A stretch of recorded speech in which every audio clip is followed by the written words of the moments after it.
craignez Dieu et donnez-lui gloire, car l'heure du jugement est venue. L'heure est venue d'adorer celui qui a fait le ciel, la terre et la mer et les sources d'eau. La Bible nous recommande de garder ses commandements et de suivre l'agneau partout où il va. Ainsi, le petit troupeau est un ministère qui souhaite, à travers l'étude de la parole de Dieu, faire connaître la lumière du monde, Jésus-Christ le juste.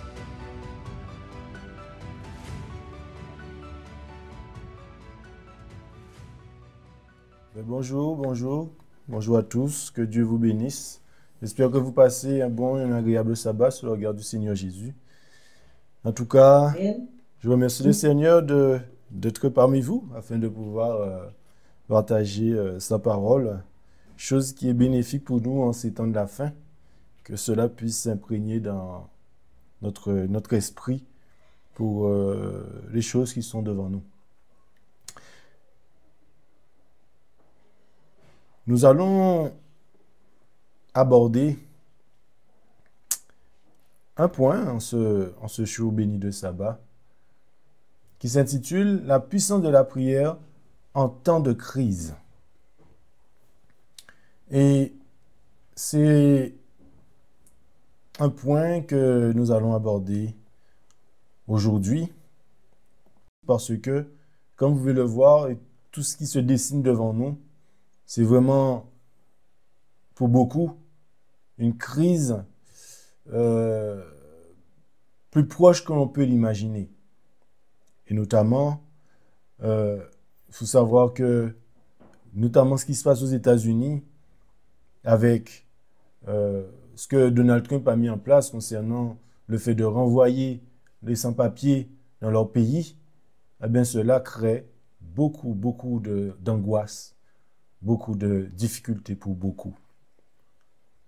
Et comme moi je le sais, notamment aussi, il y a beaucoup d'Haïtiens, notamment aux États-Unis, qui ont certainement rencontré ces difficultés que vous connaissez dans votre famille, dans votre entourage, et que nous allons aussi vivre cela très bientôt, de pouvoir savoir quoi faire lorsque ces moments-là seront là. Et la parole de Dieu est là justement pour nous inviter à prendre en considération tout ce que Dieu a mis à notre disposition justement pour ces temps-là.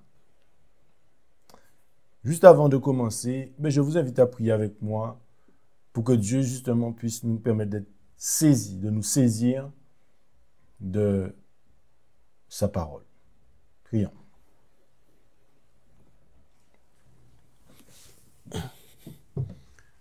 Père éternel, notre Dieu, notre roi, voilà, nous sommes agenouillés devant toi car nous voulons t'implorer. Nous voulons que tu viennes à notre secours afin que notre entendement soit ouvert, afin que nous puissions, Seigneur, entendre ta voix, que tu puisses parler à notre cœur. Merci pour le ministère des anges. Ils sont là à côté de nous, autour de nous, afin de nous garder, de nous protéger, afin que nous puissions être sous l'influence de ton esprit, Père éternel. Merci pour cet amour que tu manifestes envers nous. Veuille nous guider dans ce moment. Nous allons ouvrir ta parole, nous allons lire beaucoup les Écritures, afin que nous puissions nous imprégner de ta parole et que quand les temps viendront, que nous puissions nous rappeler. Car tu as dit, nous avons ce que par ton esprit, que tu nous rappelleras, Seigneur, toutes choses que nous avons pu lire et entendues venant de toi. Béni soit ton Saint-Nom, que tu sois honoré, glorifié, exalté sur toute la surface de la terre. Et au nom de ton Fils Jésus-Christ, notre seul Sauveur, que nous t'avons prié pour ta gloire. Amen. Amen. Amen.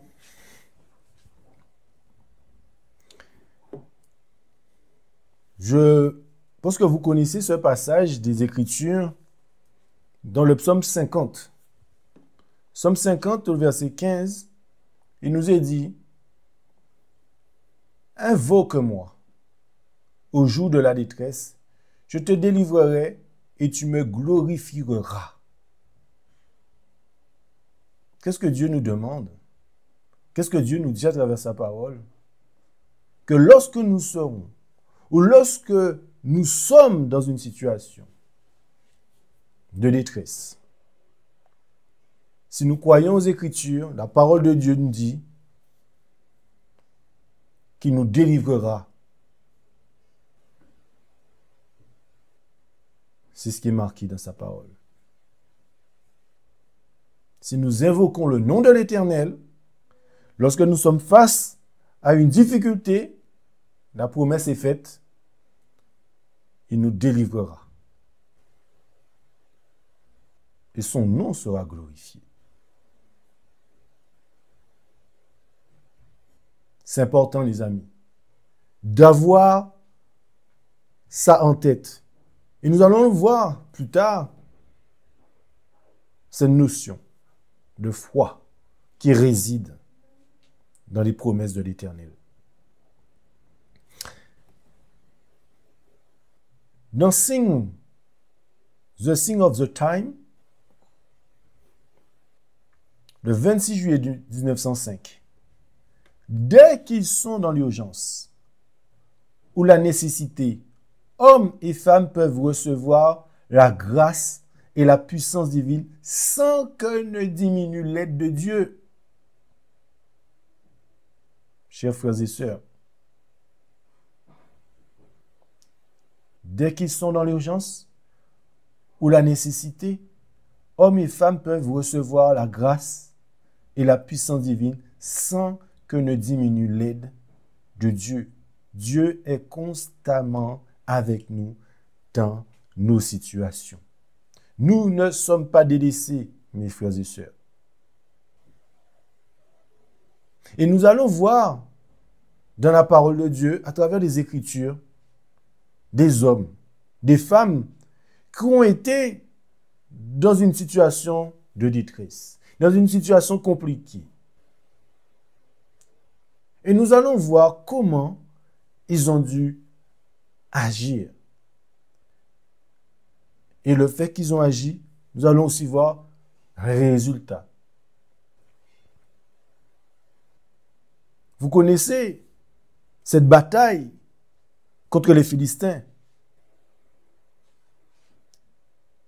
Et à un moment donné, vous le savez, Jonathan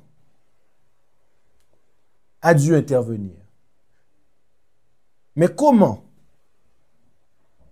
Par quel biais, par quel moyen cela s'est passé concernant Jonathan? Et notamment avec son écuyer. Lisons avec moi 1 Samuel, chapitre 14. 1 Samuel, chapitre 14, le verset 21 à 23. 1 Samuel, chapitre 14, le verset 1 à 23.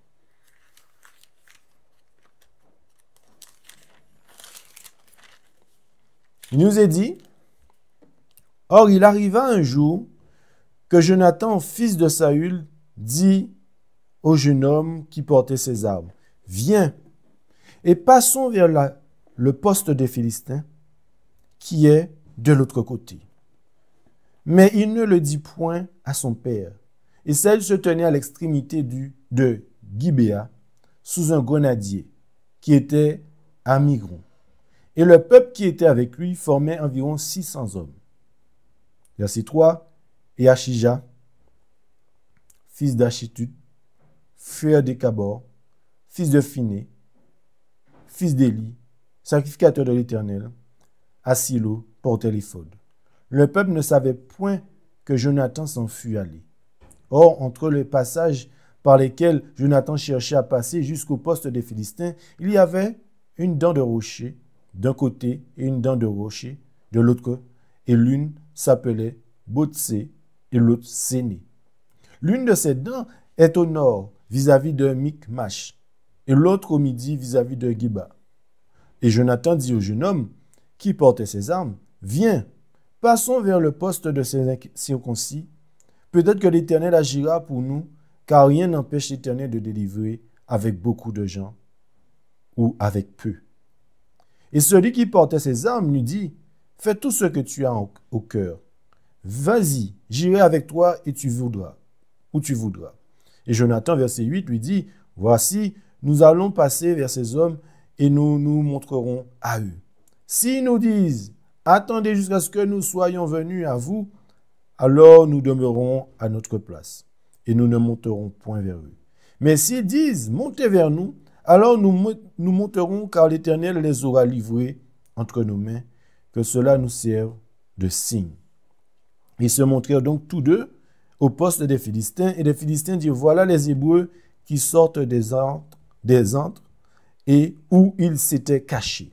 Verset 12, et les hommes du poste crièrent à Jonathan et à celui qui portait ses armes et dirent, montez vers nous et nous vous montrerons quelque chose. Alors Jonathan dit à celui qui portait ses armes, monte après moi, car l'Éternel les a livrés entre les mains d'Israël. Et Jonathan monta en s'aidant des mains et des pieds, suivi de celui qui portait ses armes, et les Philistins tombèrent devant Jonathan, et celui qui portait ses armes les tuèrent derrière lui. Et cette première défaite que fit Jonathan et celui qui portait ses armes fut d'environ 20 hommes, tués sur un espace d'environ la moitié d'un arpent de terre. Et il y eut grand effroi au camp dans la campagne, et parmi tous les peuples, le poste et ceux qui étaient allés faire du dégât furent effrayés aussi, et le pays trembla. Ce fut comme une frayeur envoyée de Dieu. Et les sentinelles de Saül, qui étaient à Gibéa de Benjamin, regardèrent, et voici la multitude s'écoulait et s'en allait en déroute. Alors Saül dit au peuple qui était avec lui, faites donc la revue et voyez qui s'en est allé d'avec nous. Et firent donc la revue, et voici Jonathan n'y était point, ni celui qui portait ses armes.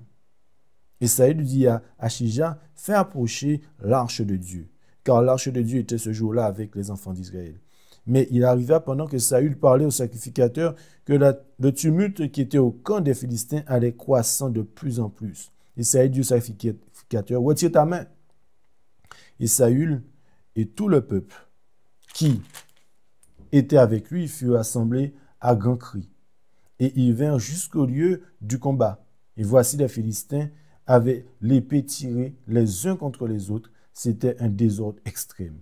Or, les Philistins avaient comme auparavant des Hébreux qui étaient montés des environs avec eux dans le camp. Mais eux aussi se joignirent aux Israélites qui étaient avec Saül et Jonathan. Et tous les Israélites qui étaient cachés dans les montagnes d'Éphraïm, ayant appris que les Philistins fuyaient, s'attachèrent eux aussi à leur poursuite dans la bataille. Et enfin, en ce jour-là, l'Éternel délivra Israël et la bataille s'étendit jusque de là, de Beth-Aven. Donc, nous voyons ici, nous avons pris un peu de contexte, la manière dont Jonathan, avec son compagnon, voyait la main de Dieu. Nous avons vu à travers ce passage comment Jonathan connaissait son Dieu. Et nous voyons comment Jonathan savait comment son Dieu allait réagir. Ça veut dire que nous devons savoir, nous devons prendre en considération qui est notre Dieu. Quel Dieu que nous servons? Quelle est sa puissance? Qui il est? Dieu avait permis que les choses soient ainsi amenées à une crise pour pouvoir réprimander la perversité de Saül et enseigner à son peuple une leçon d'humilité et de foi. À cause du péché de Saül dans son offrande présomptueuse, le Seigneur ne lui donna pas l'honneur de vaincre les Philistins. Jonathan, fils du roi, un homme qui craignait le Seigneur, a été choisi comme instrument pour délivrer Israël.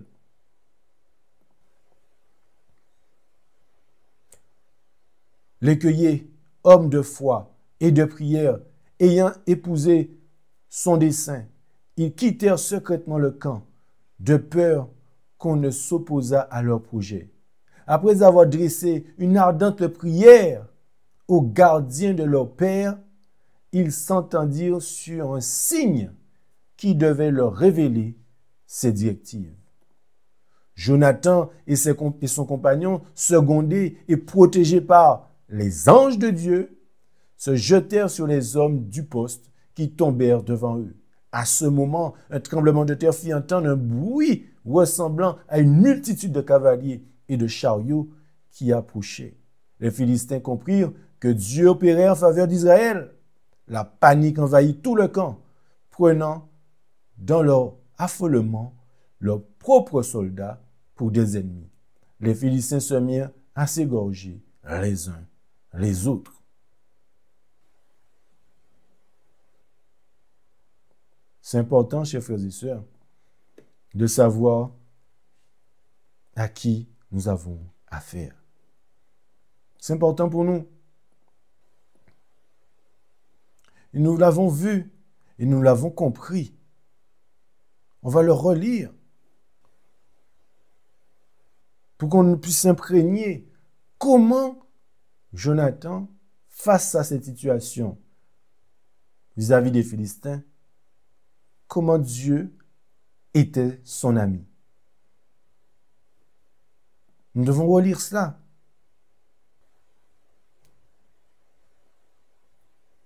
Dieu avait choisi Jonathan car c'était un homme, premièrement, qui craignait le Seigneur. Et c'est Dieu qui l'avait choisi comme instrument pour délivrer Israël. Et son compagnon qui était avec lui, il nous est dit, c'est un homme de foi et de prière. Un homme de foi et de prière. Et tout cela en s'adressant à l'Éternel avec une ardente, pas une petite, une ardente prière. À qui? À Dieu, au gardien de leur père. Et qu'est-ce qui s'est passé? Dieu leur a donné un signe. Vous avez vu la communication qu'il y avait, ce lien que nous sommes censés avoir avec le Dieu des cieux à travers la prière.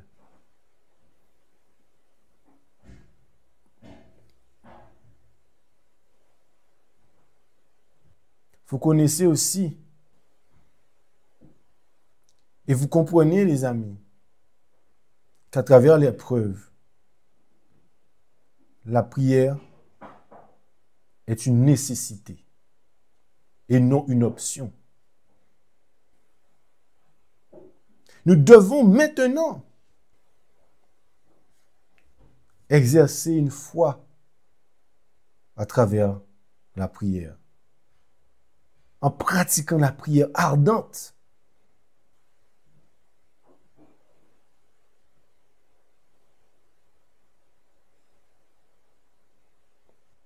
Est-ce que vous pensez que Joseph a prié son Dieu à travers cette situation qu'il vivait lorsque ses frères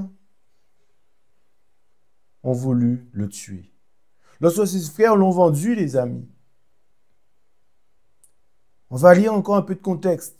Dans Genèse chapitre 37 et le verset 23. Genèse chapitre 37 et le verset 23 à 28. Lorsque Joseph fut arrivé auprès de ses frères, ils le dépouillèrent de sa tunique, de la tunique de plusieurs couleurs qu'il avait sur lui.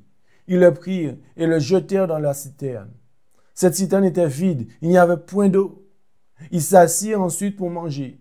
Ayant levé les yeux, ils virent une caravane d'Ismaélites venant de Galaad.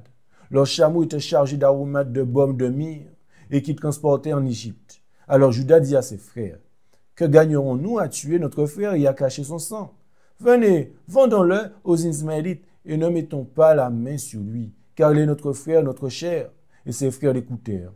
Au passage des marchands médianites, ils tirèrent et firent remonter Joseph hors de la citerne, et ils le vendirent pour 20 cycles d'argent aux Ismaélites, qui l'emmenèrent en Égypte. Emmené en esclavage, Joseph a confiance que le Dieu de ses pères sera aussi le sien. Mes frères et sœurs, nous devons avoir confiance que le Dieu de notre Père, de nos pères, est aussi notre Dieu. Sans tarder, ils se jetèrent tout entiers dans les bras de son Créateur. Face à la difficulté, nous devons nous jeter dans les bras de notre Dieu. Il le supplie d'être son soutien au pays de l'exil. Nous voyons cette notion de supplication. Nous allons devoir supplier. N'oubliez pas que nous allons passer un temps sans intercesseur. Nous allons passer ce temps de supplication avant le retour de Jésus.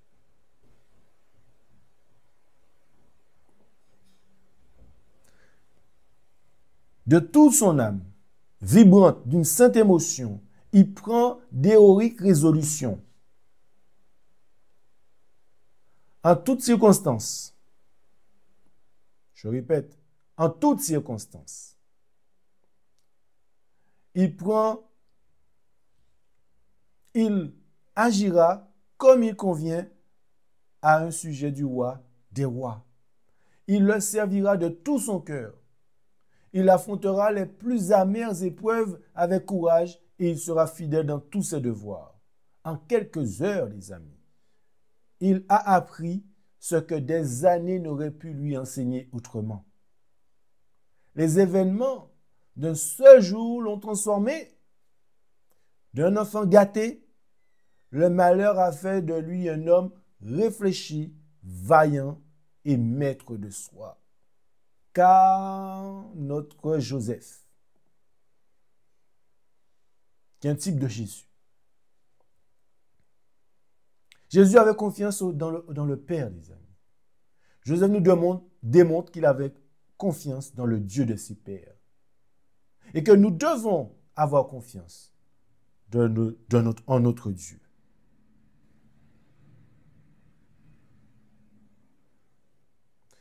Nous devons marcher sur ce chemin de la supplication. Lorsque les temps viendront difficiles, mes frères et sœurs, n'oubliez pas, le Seigneur est avec vous. Cherchez-le de tout votre cœur.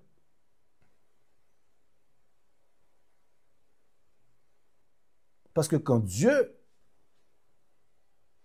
ce Dieu que nous avons, non seulement qu'il a des oreilles et qu'il nous entend, mais ce même Dieu nous répond. Dieu répondra à vos prières. Et donc, quelle réponse que Dieu a apportée à Joseph? Genèse, chapitre 39, versets 2 à 3. Genèse 39, versets 2 à 3 et 21. Il nous est dit, l'Éternel fut avec Joseph et il prospérait. Donc, qui était avec Joseph? L'Éternel. Et qu'est-ce qui se passait? Joseph prospérait. Et il était dans la maison de son maître l'Égyptien.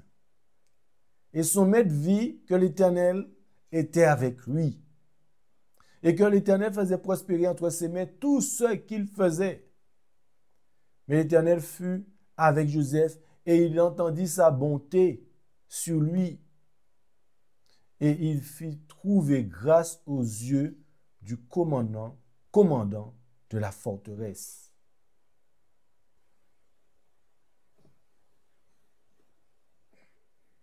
Nous avons un Dieu qui entend, mais nous avons un Dieu qui répond. Et Dieu répondra à votre prière. Dieu répond maintenant à votre prière si vous êtes dans la détresse. Dieu répond à vos prières. Et ce n'est pas fini. Genèse 41, verset 39 à 41.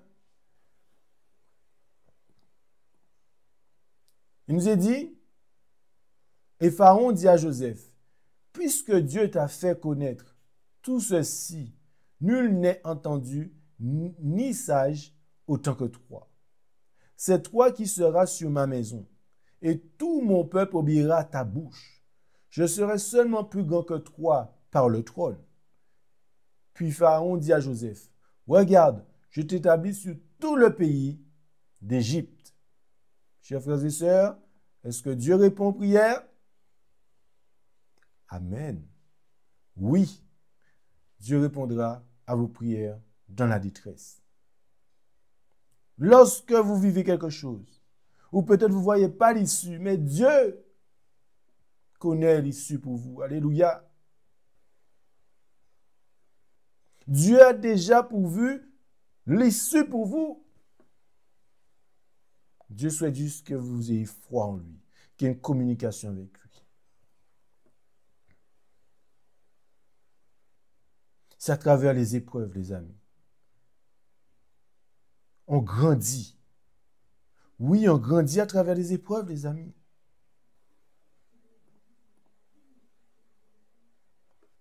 Genèse 42 et verset 6. Genèse 42, verset 6. Lisons encore les bénédictions, les réponses de Dieu. Or, c'était Joseph qui commandait dans le pays. C'était lui qui vendait le blé à tout le peuple du pays.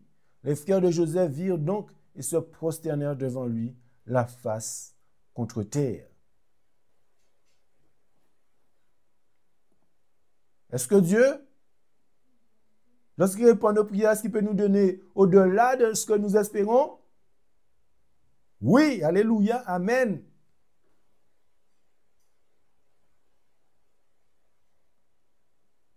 Dieu, le Dieu que nous servons, répond à nos prières.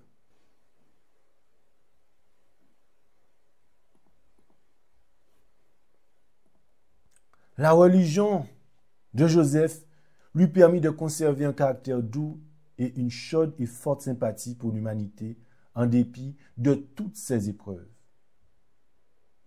Certains, s'ils ne se sentent pas bien traités, deviennent revêches, mesquins, hargneux et discourtois dans leurs paroles et leurs comportements. Je reprends. Certains, s'ils ne se sentent pas bien traités, deviennent revêches, mesquins, hargneux et discourtois dans leurs paroles et leurs comportements. Ils s'enfoncent, découragés, détestables et détestant les autres. Mais Joseph était un chrétien. Sitôt entré en prison, il met en pratique ses principes chrétiens d'une manière éclatante. Il commence, à se rendre utile aux autres. Leçon de Joseph, type de Jésus. Il partage les soucis de ses compagnons de cellule. Il partage les soucis. Il est gai car c'est un gentleman chrétien. Par cette discipline, Dieu le préparait. Dieu veut nous préparer, mes frères et sœurs. Lui qui était désireux d'apprendre à une situation comportant de grandes responsabilités, ainsi que des honneurs et aussi à être utile.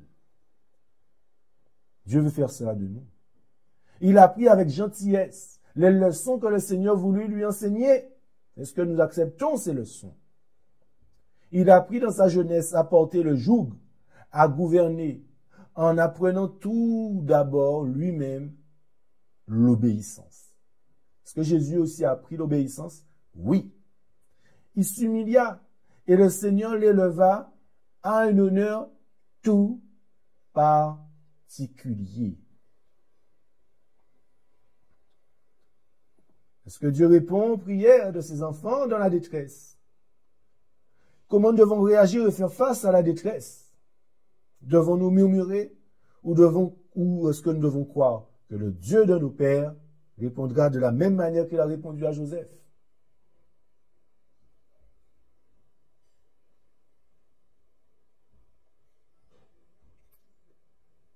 La puissance de la prière. Dans cette relation avec Jésus, il y a de la puissance, les amis.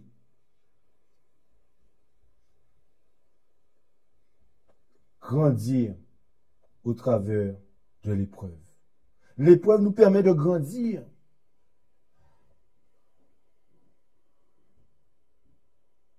Esther, les amis. Qu'est-ce que Esther a mis en place lorsque le peuple juif fut confronté, les amis, à un décret de mort? Qu'est-ce que le peuple de Dieu fera lorsqu'ils seront confrontés au décret de mort? Prenons un peu de contexte, les amis. Prenons un peu de contexte. Esther, chapitre 3. Esther, chapitre 3, versets 12 à 14. Au 13e jour du premier mois, on appela donc les secrétaires du roi, et on écrivit au satrape du roi, comme Haman l'ordonna au gouverneur de chaque province, et aux principaux de chaque peuple, à chaque province selon sa façon d'écrire, et à chaque peuple selon sa langue. Tous fut écrit au nom du roi Assyrius et scellé de l'anneau du roi. Et les lettres furent envoyées par des courriers dans toutes les provinces du roi, afin qu'on eût à exterminer, à tuer et à détruire tous les Juifs, tant les jeunes que les vieux, les petits-enfants, les femmes, et dans un même jour. Le 13e du 12e mois, qui est le mois d'Adar, et à piller leurs dépouilles, les lettres qui furent écrites portaient qu'on publierait l'ordonnance dans chaque province et qu'on la notifierait publiquement à tous les peuples afin qu'on fît prêt pour ce jour-là. Donc, contexte, comme vous le voyez, décret pour mettre à mort les Juifs, enfants, femmes, vieux, en un même jour. Continuons. Esther 4, versets 10 à 17.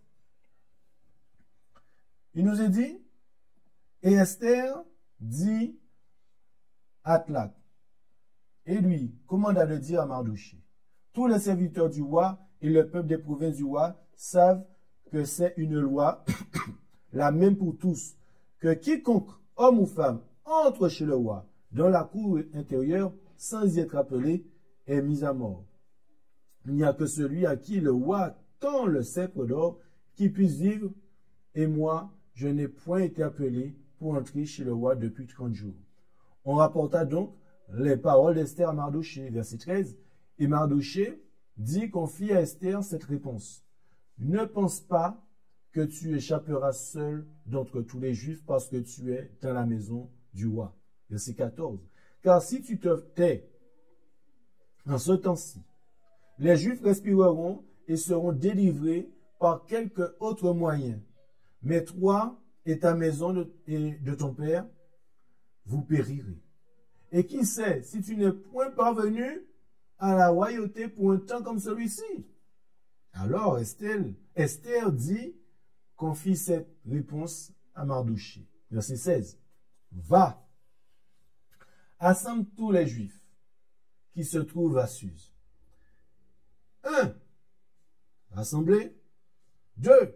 Jeûnez pour moi. Ne mangez ni ne buvez de 3 jours, tant la nuit que le jour, et pour moi et mes servantes, nous jeûnerons de même. Puis je m'en irai ainsi vers le roi, bien que ce soit contre la loi, et s'il arrive que je périsse, je périrai. Mardochée s'en alla donc et fit tout ce qu'Esther lui avait commandé. Donc, dans le contexte de cette histoire, mes frères et sœurs, nous voyons initialement le premier comportement d'Esther. Mais Dieu parle. Et donc, Qu'est-ce qui est mis en place? Jeûne pour Esther et ses servantes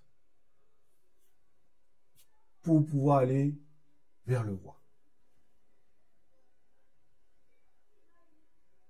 À travers ce qu'Esther a mis en place, à travers le jeûne et la prière, bien évidemment, quel fut le résultat? Parce que c'était une épreuve pour les Juifs, pour Esther, pour Mardochée. Est-ce que Dieu, durant ce temps difficile, à travers ce jeûne, est-ce que Dieu a répondu? Quel fut le résultat final? Esther chapitre 8, verset 12 à 17.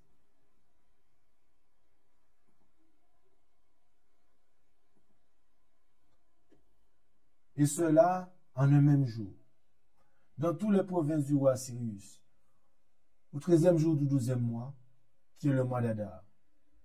Ce qui était prévu durant ce mois-là, c'était l'extermination des Juifs. Les lettres qui furent écrites portaient qu'on publierait l'ordonnance dans chaque province et qu'on le notifierait publiquement à tous les peuples, afin que les Juifs fussent prêts en ce jour à se venger de leurs ennemis. Ah, retournement de situation. Les courriers montaient sur des coursiers, sur des mulets, partirent se dépêchant et se hâtant d'après l'ordre du roi. L'édit fut aussi publié à Suse, la capitale. Et Mardochée sortit devant le roi en vêtements royaux, pourpre et blanc, avec une grande couronne d'or et un manteau de fanin et d'écarlate. La ville de Suse poussait des cris de joie et se réjouissait. Il eut pour les Juifs du bonheur et de la joie, de l'allégresse et de l'honneur. Et dans chaque province et dans chaque ville, dans les lieux où la parole du roi et son ordonnance parvinrent, il y eut parmi les Juifs de l'allégresse, de la joie, des festins et des jours de fête. Et beaucoup de gens d'entre les peuples du pays se firent juifs parce que la crainte des Juifs les avait saisis. Le peuple qui était dans la détresse, est-ce que Dieu a répondu aux Juifs? Non seulement qu'il a répondu, mais il a encore fait au-delà de ce qu'ils espéraient. À part d'épargner leur vie, ils étaient dans le bonheur, dans la joie, dans l'allégresse. C'est un jour de fête. Rien n'est impossible à notre Dieu. C'est à travers l'épreuve, les amis, que Dieu se révèle d'une manière extraordinaire. Ne redoutons pas les épreuves.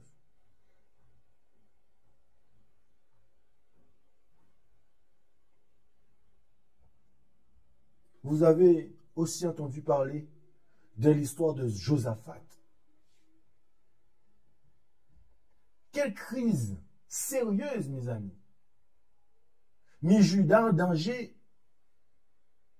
pendant le règne de Josaphat. Et comment Josaphat répondit face à cette épreuve?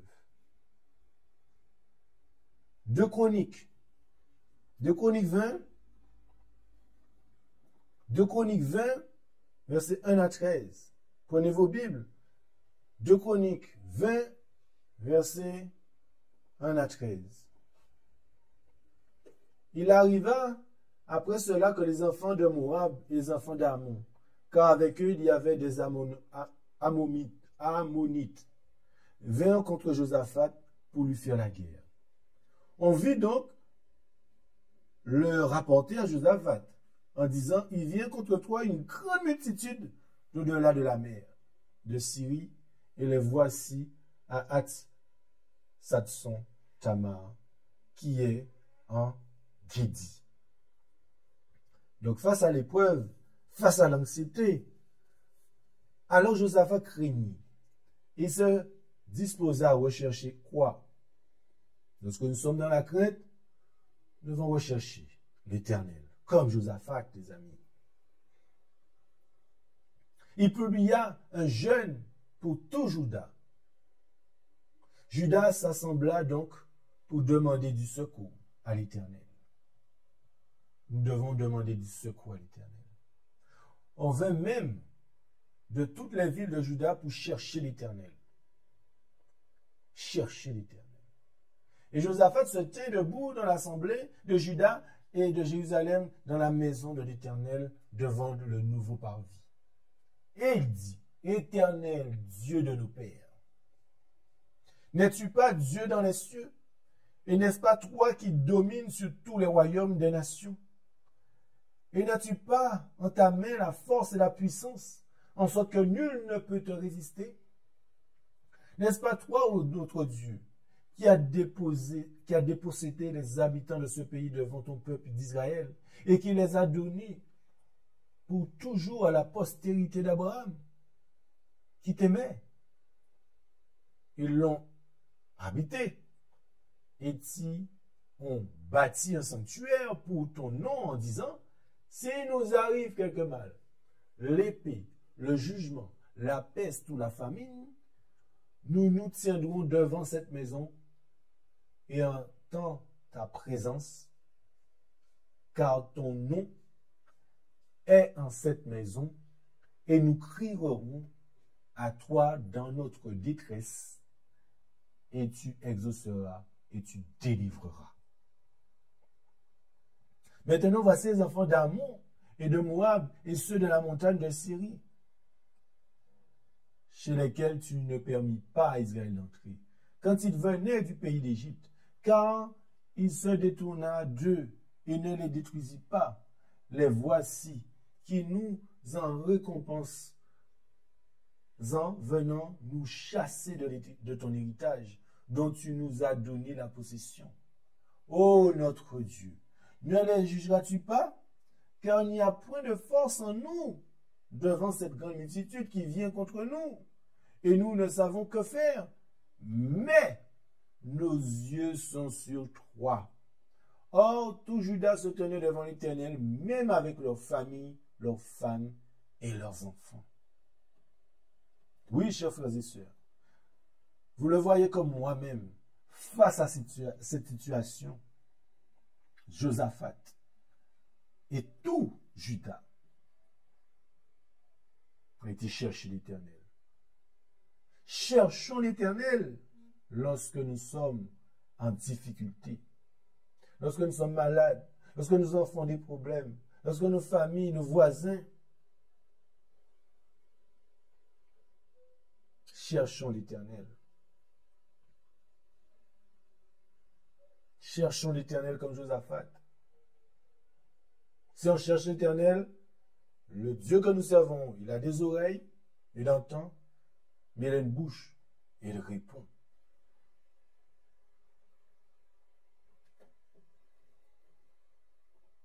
Oui, les amis, Josaphat pouvait dire avec confiance au Seigneur, nos yeux sont sur toi. Pendant des années, il avait appris à son peuple à se confier en celui qui était si souvent intervenu dans le passé pour sauver ses élus d'une destruction totale. Devant le péril, il ne se sentait pas donc seul. Vous n'êtes pas seuls, mes frères et sœurs. Vous ne serez jamais seuls. Tout Juda se tenait debout devant l'Éternel avec leurs petits enfants, leurs femmes et leurs fils. Ensemble, ils jeûnèrent et prièrent. Ensemble, les amis, ils jeûnèrent et prièrent. Ils supplièrent le Seigneur de mettre les ennemis en déroute afin que son nom soit glorifié.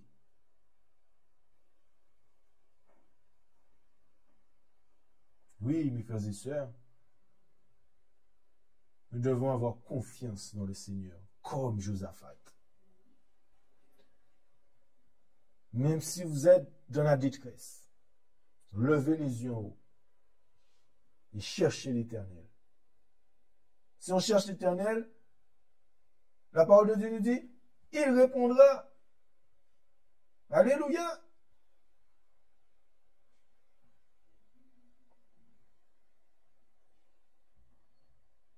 Le Seigneur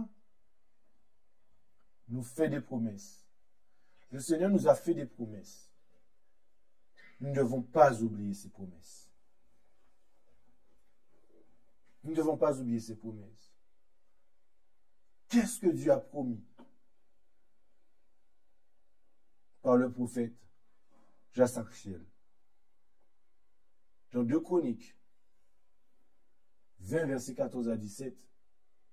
Alors l'Esprit de l'Éternel fut sur Jachaziel, fils de Zacharie, fils de Benaja, fils de Giel, fils de Matania, lévite d'entre les enfants d'Azaph, au milieu de l'assemblée.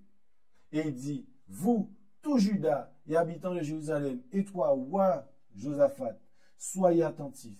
Ainsi vous dit l'Éternel. Ne craignez point et ne soyez point effrayés à cause de cette grande multitude, car ce ne sera pas à vous de combattre, mais à Dieu. Donc quand vous êtes dans la difficulté, qui combat pour vous? L'Éternel. Descendez demain contre eux. Les voici qui montent par la montée de Tits. Et vous les trouverez à l'extrémité de la vallée, en face du désert de Juriel. Ce ne sera point à vous de combattre en cette bataille. Présentez-vous, tenez-vous là, et voyez la délivrance que l'Éternel va vous donner. Juda et Jérusalem, ne craignez point, et ne soyez point effrayés. Demain, sortez devant eux, ou devant d'eux, et l'Éternel sera avec vous.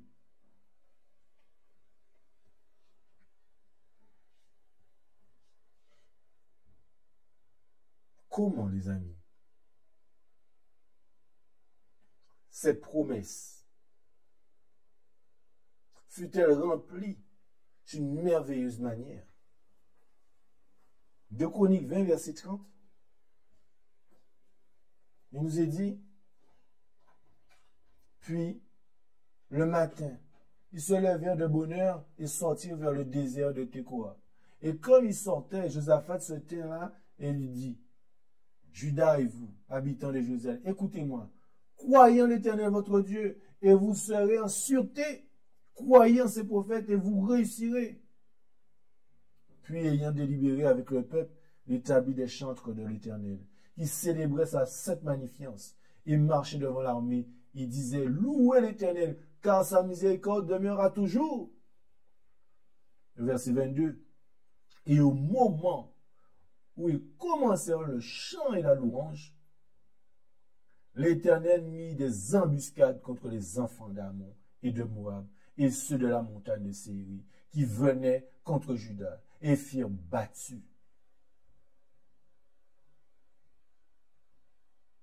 Verset 26, pour aller un peu plus vite. Et le 4e jour, ils s'assemblèrent dans la vallée de bénédiction, car ils bénirent l'Éternel. C'est pourquoi on a appelé ce lieu jusqu'à ce jour la vallée de bénédiction. Puis tous les hommes de Juda et de Jérusalem et Josaphat, à leur tête, reprirent joyeusement le chemin de Jérusalem, car l'Éternel leur avait donné de la joie au sujet de leurs ennemis. Et ils entrèrent donc à Jérusalem dans la maison de l'Éternel avec des lyres, des harpes et des trompettes. Et la terreur de Dieu fut sur tous les royaumes des divers pays quand ils eurent appris que l'Éternel avait combattu contre les ennemis d'Israël. Ainsi le royaume de Josaphat fut tranquille et son Dieu lui donna du repos de tous côtés. À travers le chant et la louange, lorsque nous sommes dans des temps de détresse, est utile pour crier et chercher l'Éternel. Et nous avons vu comment Dieu a répondu. Dieu répond. Dieu répond. Et cette assurance que lorsque vous vivrez, ou si vous vivez des moments difficiles, Dieu répondra à vos prières. Dieu répondra à vos prières.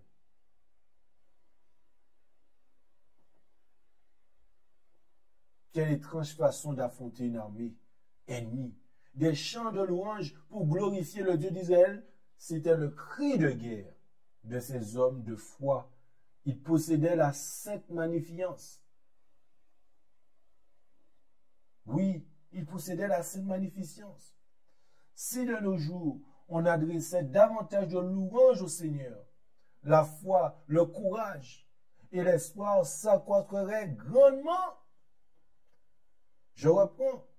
Si de nos jours, on adressait davantage de louanges au Seigneur, la foi, le courage et l'espoir s'accroîtraient grandement. C'est ainsi que seraient fortifiés les vaillants défenseurs de la vérité. Il n'y a pas 10 millions de chemins, les amis. Nous allons devoir louer l'Éternel. Car c'est qui va combattre pour nous? L'Éternel des armées qui va combattre pour nous. Alléluia. Chantons à l'Éternel, les amis, pour notre foi, pour avoir du courage et pour que l'espoir, tout ça puisse s'accroître dans nos vies. Cela nous fortifie lors du moment difficile dans nos vies.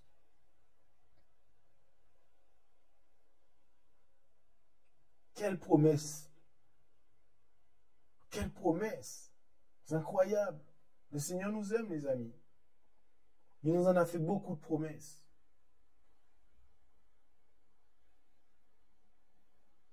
En temps de crise, le Seigneur était là, force de Juda. En temps de crise, le Seigneur est notre force, comme il l'est aujourd'hui encore de son peuple. Ne nous confions donc ni dans les monarques, ni dans les hommes que nous serions tentés de mettre à la place de Dieu. C'est le Seigneur qui est notre force. Qu'est-ce que le Seigneur attend de nous qui comptons sur son aide? Psaume 34, verset 18 à 20. Quand les justes crient, qu'est-ce qui se passe? L'Éternel les exauce et il les délivre de toute leur détresse. Je reprends. Quand les justes crient, l'Éternel les exauce et il les délivre de toute leur détresse. L'Éternel est près de ceux qui ont le cœur brisé et il les délivre. Et il délivre ceux qui ont l'esprit froissé. Le juste a des maux en grand nombre, mais l'Éternel le délivre toujours. Alléluia, amen.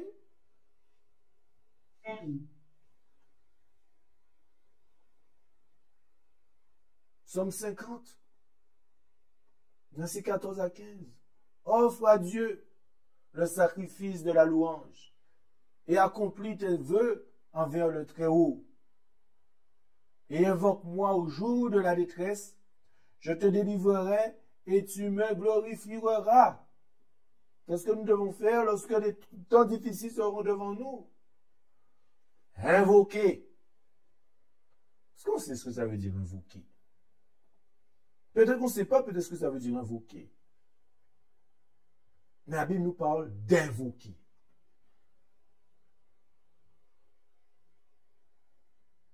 Et vous savez,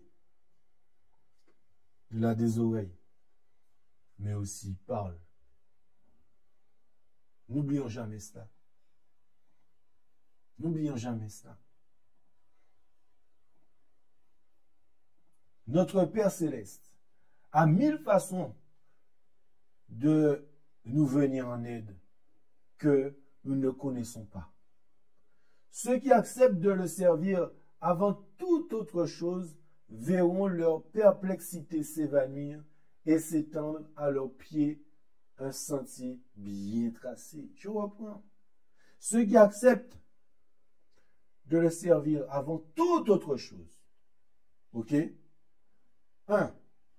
Eh bien, verront leur perplexité, si nous avons des perplexités, s'évanouir et s'étendre à leurs pieds un sentier bien tracé. Oui, les amis, parce que vous savez, dans ces temps difficiles, bientôt qui vont se présenter devant nous, il y aura du sarcasme. Comment nous allons faire face au sarcasme? Le sarcasme, c'est-à-dire mener en dérision, la raillerie insultante, des traits d'ironie mordante. Comment nous allons faire face à cela? Qu'est-ce qu'a fait Ézéchias avec la lettre sarcastique que vous connaissez de Sanchérib, le roi d'Assyrie?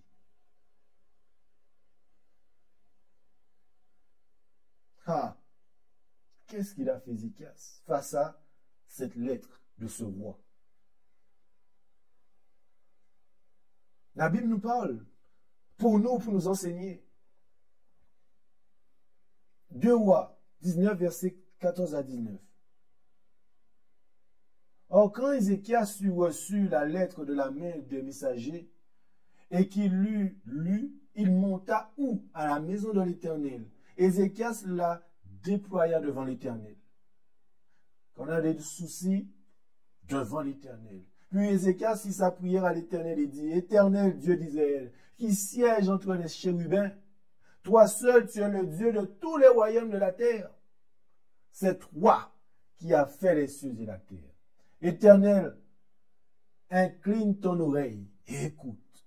Éternel, ouvre tes yeux et regarde. Écoute les paroles de Sanchérib, de celui qu'il a envoyé pour insulter le Dieu vivant. Il est vrai, ô Éternel, que les rois d'Assyrie ont ravagé les nations et leur pays, et qu'ils ont jeté leurs dieux au feu. Car ce n'étaient pas des dieux, mais l'ouvrage des mains de l'homme, du bois et de la pierre. Aussi les ont-ils détruits. Maintenant donc, ô Éternel, notre Dieu, je te prie, délivre-nous de la main de Sanchérib, et que tous les royaumes de la terre sachent que c'est toi, ô Éternel, qui est le Dieu des cieux. Donc pourquoi, les amis, cette crise était-elle si sérieuse? Ésaïe nous en parle, Ésaïe 52, versets 4 à 5. Car ainsi a dit le Seigneur, l'Éternel, mon peuple descendit jadis en Égypte pour y habiter, mais Assur, c'est le roi, l'a opprimé sans sujet. Et maintenant, qu'ai-je à faire ici? Dit l'Éternel. Quand mon peuple a été enlevé pour rien, ceux qui dominent sur lui poussent des cris, dit l'Éternel, et chaque jour mon nom est continuellement outragé. Oui, on outragera le nom de l'Éternel, les amis. Mais il faut savoir, même face à ces difficultés, le sarcasme que nous allons vivre, notre seul espoir est dans le nom de l'Éternel et rien d'autre. Notre seul espoir est dans le nom de l'Éternel. L'unique espoir de Juda résidait alors en Dieu. Toute assistance possible de la part de l'Égypte avait été supprimée et nulle autre nation n'était disposée à tendre à Ézéchias une main secourable. Les chefs de l'armée assyrienne, convaincus de la puissance de leur armée bien disciplinée, demandèrent alors à entrer en pourparlers avec les principaux de Juda, dont ils exigèrent avec insolence la reddition de Jérusalem. Cette demande était accompagnée d'insultes et de blasphèmes contre le Dieu des Hébreux. L'affaiblissement et l'apostasie d'Israël et de Juda avaient amené les nations à ne plus craindre le nom de Jéhovah. Ils étaient devenus au contraire un sujet d'outrage continuel. Mais de quelle manière Dieu élève-t-il celui qui se repent et qui abaisse? Oui, comment abaisse-t-il les orgueilleux? 2 Rois, chapitre 19, verset 20 à 22. Alors Isaïe, fils d'Amon, envoya dire à Ézéchias, ainsi a dit l'Éternel, le Dieu d'Israël, j'ai entendu la prière que tu m'as faite au sujet de Sanchérib, roi d'Assyrie. C'est ici la parole que l'Éternel a prononcée contre lui. Elle te méprise, elle se rit de toi, la Vierge, fille de Sion. Elle hoche la tête après toi, la fille de Jérusalem. Qui as-tu insulté et outragé? Et contre qui as-tu élevé la voix? Tu as porté les yeux en haut sur le Saint d'Israël. Ça veut dire quoi, les amis? Lorsqu'on s'en prend aux enfants de Dieu, papa t'y a fait, ça on ne doit jamais l'oublier. On ne doit jamais l'oublier. Le Dieu que nous servons, ce n'est pas n'importe quel Dieu. C'est le vrai Dieu, le Dieu puissant.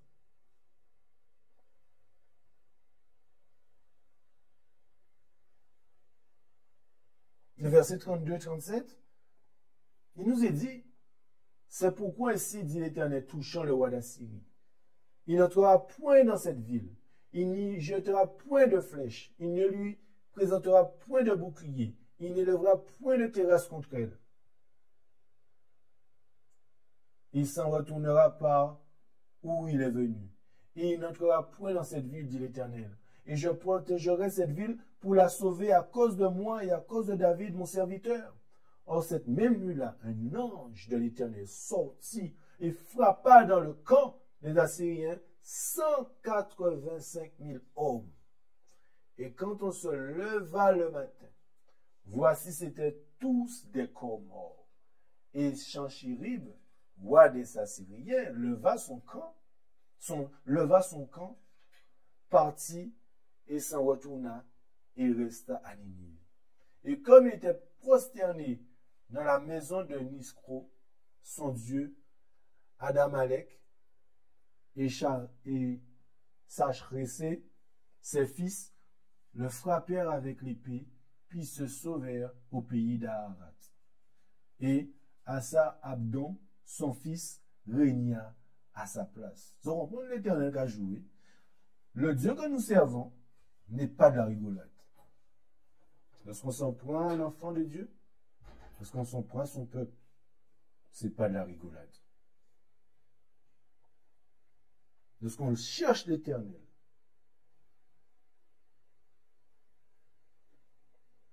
c'est pas la rigolade.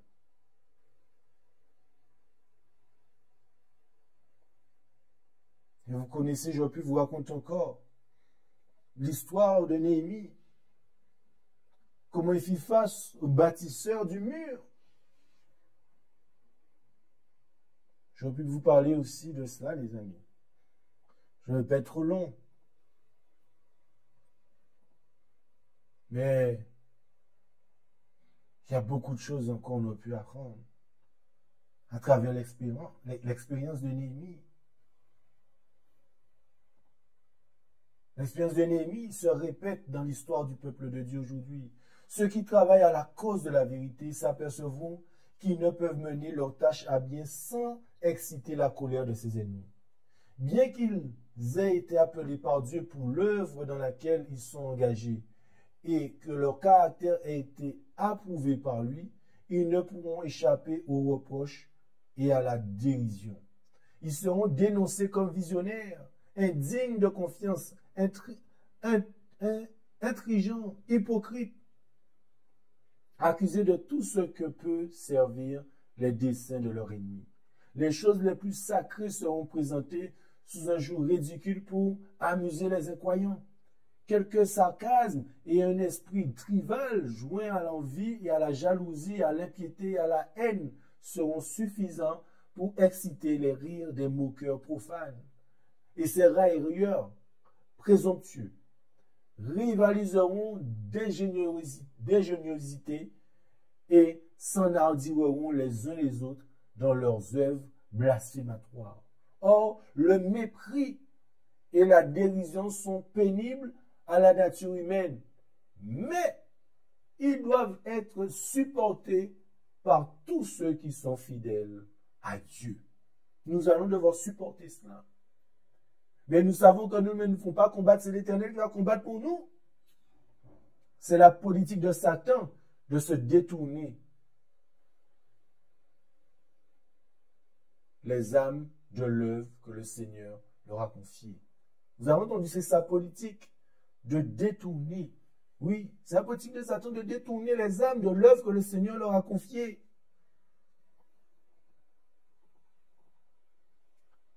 Si nous avons le sens des dangers que nous courons, nous sentirons aussi la nécessité de prier. Comme le fit Néhémie, comme lui également, nous obtiendrons cette protection qui sera notre sécurité au jour du péril. Nous devons aujourd'hui avoir un attachement, une pensée spéciale pour la prière.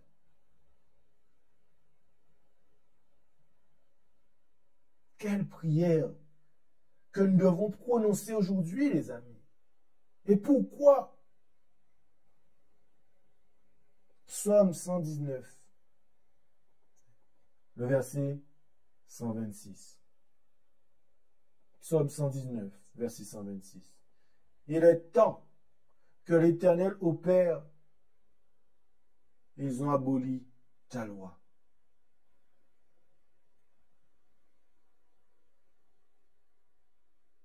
Vous avez entendu?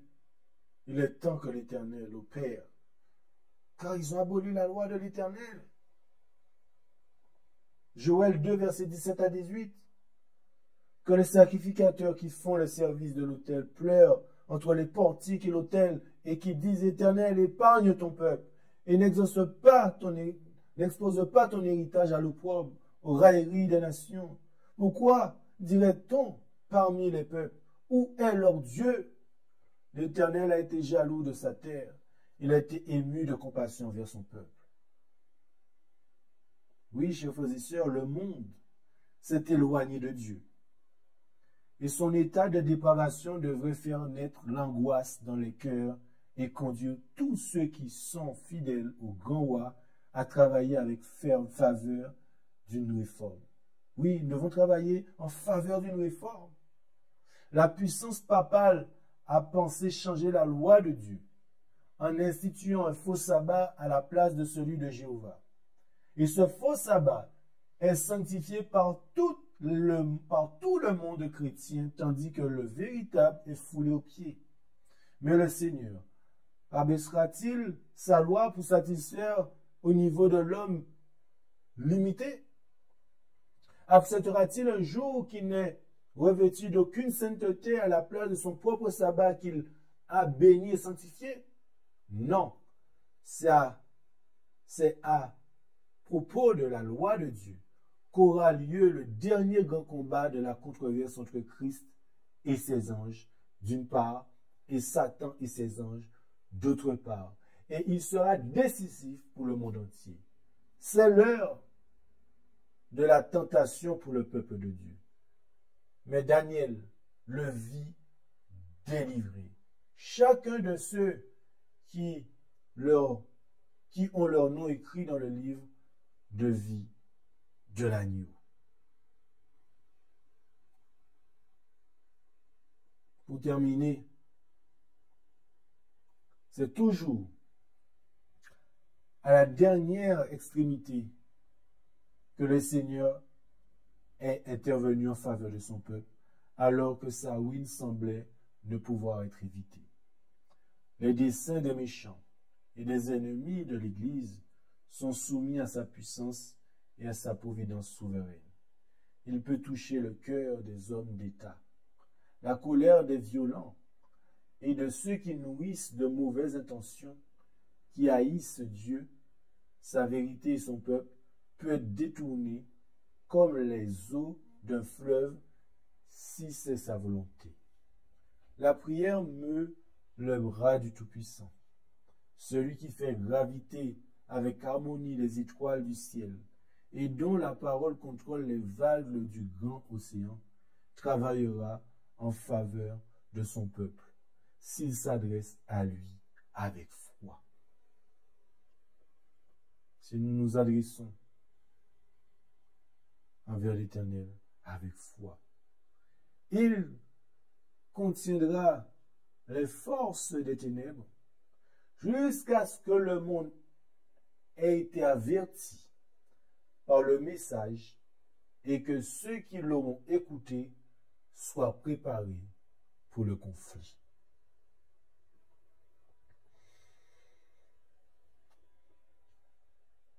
Le Seigneur, l'Éternel, nous parle aujourd'hui.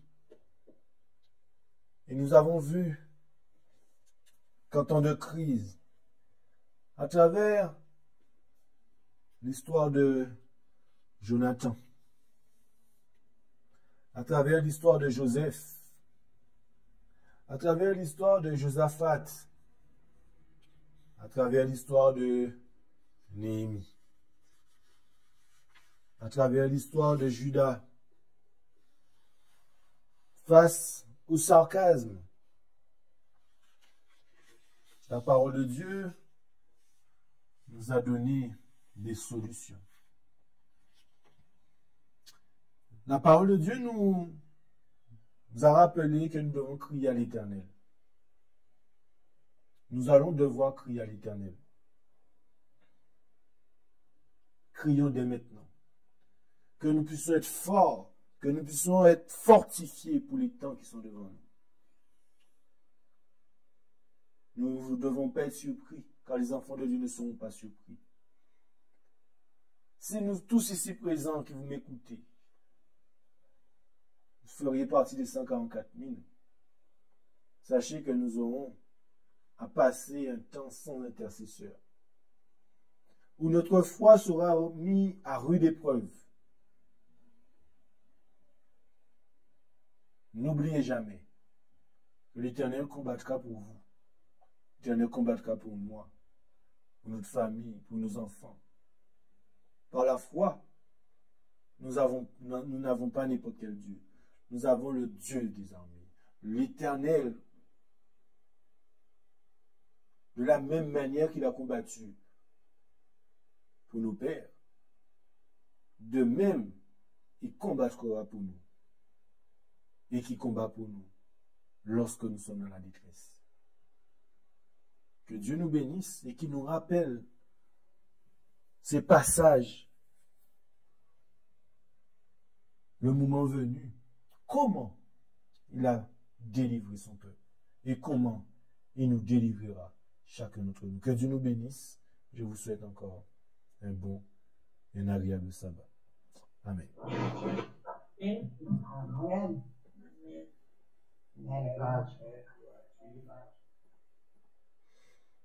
Je vous invite à vous prosterner avec moi pour la prière.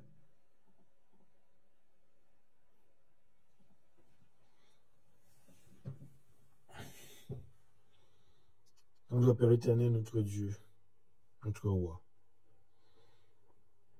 Seigneur, peut-être nous ne savons pas grand-chose te concernant. Peut-être que nous n'avons pas tout compris face à l'adversité. Comment nous devons répondre lorsque nous sommes anxieux, lorsque nous sommes stressés, lorsque nous avons peur, lorsque nous sommes découragés. Mais tu nous as fait beaucoup de promesses dans ta parole. L'ange de l'Éternel campe autour de ceux qui le craignent et il l'arrache au danger. Permets-nous avoir la crainte de toi via l'amour que tu répands sur nous. Père éternel, nous avons compris que ce que tu as fait pour nos pères, tu le feras aussi pour nous. Puisses-tu augmenter notre foi. Puisses-tu aussi nous rappeler les miracles, les merveilles que tu as opérées dans nos vies, où tu ne nous as jamais abandonnés financièrement, au niveau de la santé, au niveau de nos enfants, enfin, peu importe, de nos foyers, de notre travail. Tu as toujours été là pour nous. toujours été là pour nous. Rappelle-nous cela, Seigneur, tu as toujours été là pour nous. Tu ne nous as jamais laissé tomber et tu ne nous laisseras jamais tomber. Quand tu nous as dit, comptez sur moi. Je suis là. Père éternel, permets que cela soit imprégné dans notre cerveau, dans notre cœur. Et de nous rappeler, dans les moments difficiles, que le Dieu des cieux, le Dieu d'Abraham, le Dieu d'Isaac, le Dieu de Jacob, le Dieu de nos pères, est vivant. Il est là. Il vole à notre secours. Et c'est au nom de Jésus, notre seul sauveur, que nous te prions. Et nous t'adressons cette prière pour ta gloire. Amen. Amen. Amen.